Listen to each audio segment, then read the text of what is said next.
Welcome back to the Brewbound live stream. It's Brewbound managing editor Jessica Infante, and I am so excited for our next conversation with another one of our 2024 rising stars.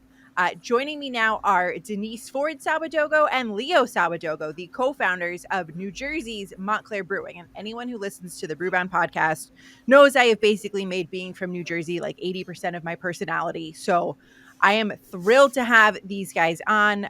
Their brewery is in the neck of the woods where I grew up, actually, and I've been there. But while I was pregnant, so I couldn't have a beer. So we're going to have to rectify that soon. But Denise, Leo, so good to be with both of you. How are you doing? Good, we're doing great. Yeah, it's wonderful. Fantastic. Yeah, exciting and scary, but good. So we at Brewbound are super impressed, not just by Montclair's growth, but also your ambition. You guys recently launched a crowdfunding campaign that's going to support your planned expansion to a second location to boost production. How's the campaign going? How are the plans going? How is all of that working out for you right now? Yes, well, the campaign helped in raising awareness of what we were doing.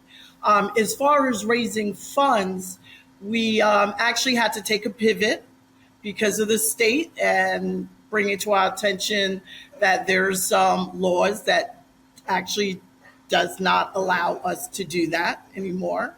However, we're pivoting and instead we're going to be selling perks in advance or pre-perks to help us to raise funds instead. So it won't be a fundraising, but it will, in essence, kind of do the same thing. God, I mean, leave it to New Jersey to always want to complicate things at the last minute. Absolutely. You said that right. Yeah, I said it, not you, to be clear. So you opened your doors in Montclair, right in downtown Montclair, which is a lovely little community, 6 years ago, and you developed a really robust taproom business before the pandemic. But in doing my research, I found a commercial that you both starred in for AT&T. You detailed that your volume was 95% sold on site. How did that change, and what has life been like for you since 2020? Well, yeah, so back then, tap room was about 95%.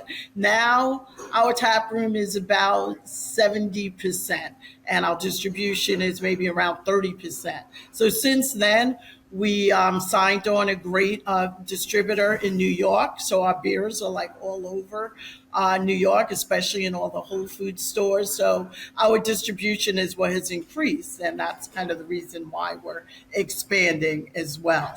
So we've gone beyond just the tap room. So, but it's been a crazy ride. I'm sure. That's so exciting. Where is your beer distributed right now? So right now we're distributed at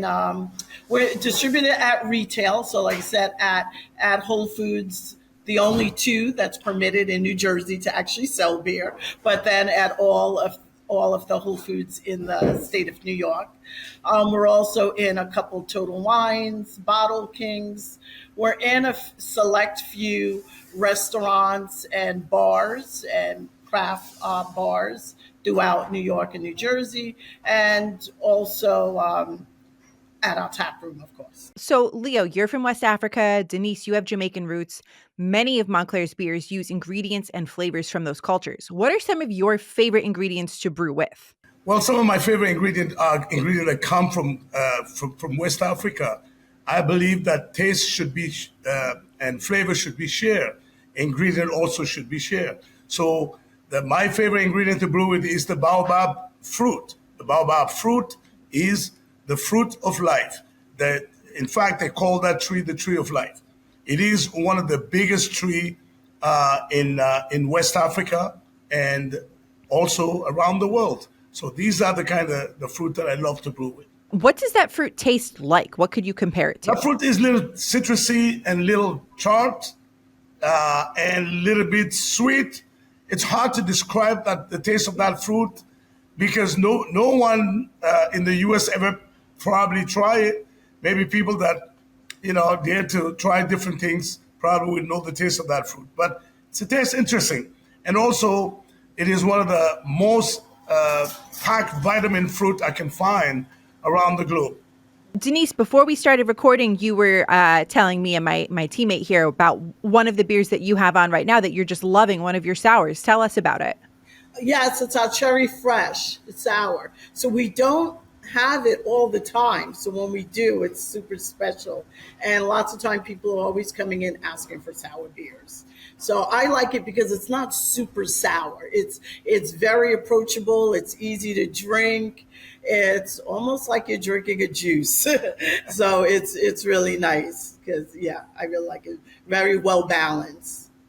Well, developing a sour beer is a little tricky because many brewers do add a lot more bacteria to turn the liquid into sour. I use a different method to turn it into sour.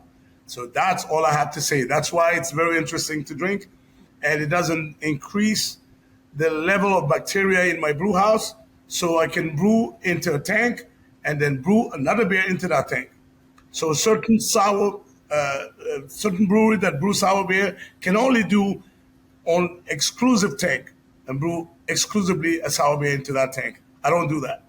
That's just really smart. So when you open the next facility in East Orange, what do you plan on making there? The whole portfolio? There's a bunch of new beer that we yet in developing, and that's what I'm going to be doing here in Montclair here, and then over there we're going to be mostly doing production to get the beer out quickly to consumer. But here we're going to be doing R&D. We're going to do research and development and try to brew a different type of beer that we was unable to brew yet. There's tons of ingredient in the pipeline that need to be tried. So Montclair is really active in both the Brewers Guild of New Jersey and the National Black Brewers Association, the latter of which facilitated the donation of a packaging line from Optimism Brewing. How is that packaging line helping you right now, and what role will it play in your expansion plans? Well, I think it would probably help us when we open the second location. Right now, we're using our own equipment to package our beer and make it available to stores and other places. So yes, when the Optimism canning line comes to us, that will be a huge help for us in our second location in East Orange. We'll have a dedicated line and we'll have the actual space for it. Right now, we don't really have, because of our small quarters, we don't really have a dedicated space for a canning line. So there, we're excited that it will be set in a place, it will be programmed the way it needs to be programmed. So we'll make canning a lot easier and make it a lot smoother process, and also will allow us to be consistent. So quality will also be improved, everything with that new canning line from Optimism, which is a huge benefit for us in the business and in our growth. Amazing. Denise, I know you have a leadership role within the State Brewers Guild, and doing things like that is really time consuming because on top of all of it, you're also trying to run a business. But why is it important to you to serve the brewing community in that way? Yes, so you're absolutely right. It is juggling the leadership role in the Brewers Guild of New Jersey, as well as even in the National Black Brewers Association. But I think it's important that if I know what my skills and backgrounds are coming from corporate America, and I feel like I have something to contribute to help. And I like being able to help direct the direction that we go into. So, and I feel like my voice is important and want to make sure that all points of views are heard. And if there's a way I can contribute, there's a way I can help mold the future of New Jersey breweries and our importance to the state, and then even to the greater national picture, that's something that I always want to be a part of. So it's very similar to when my son was younger and I was a part of the PTA. I wanted to make sure that I had that voice, that I can contribute to what they were doing for the school. So now I'm doing it for New Jersey craft breweries. Amazing. So another thing that I discovered in researching to prep for this chat was that you guys are the first Black craft brewery owners in New Jersey. What did it feel like to break down that barrier? Well, the thing about beer making is always in Africa. My mother always make beer. So women are the people that start making beer. all over the world. In Africa, it is still today women that make beer. So that's the reason why I was able to bring about, opening a brewery first in Montclair. So I know in the U.S. it's not, the diversity is not there, but in Africa where I'm from, uh, women are the one that make beer. So I started home brewing from the basement until I overrun the basement until I got kicked out of the basement, and we had to find the place to open a brewery. So that's why we end up being the first, people like us, to open a brewery. Amazing. And I'm always so impressed when spouses can work together. What's your secret? Because you guys are both clearly you're succeeding in business, but you still seem to like each other a lot. So what advice would you give to fellow brewers out there who are, you know, couples as well? I'm going to put it out there. Don't do it. That's all I can say. It's literally impossible. We have two different ideas, and if you want to see it, have you ever seen two captain in the boat? So the boat end up going nowhere.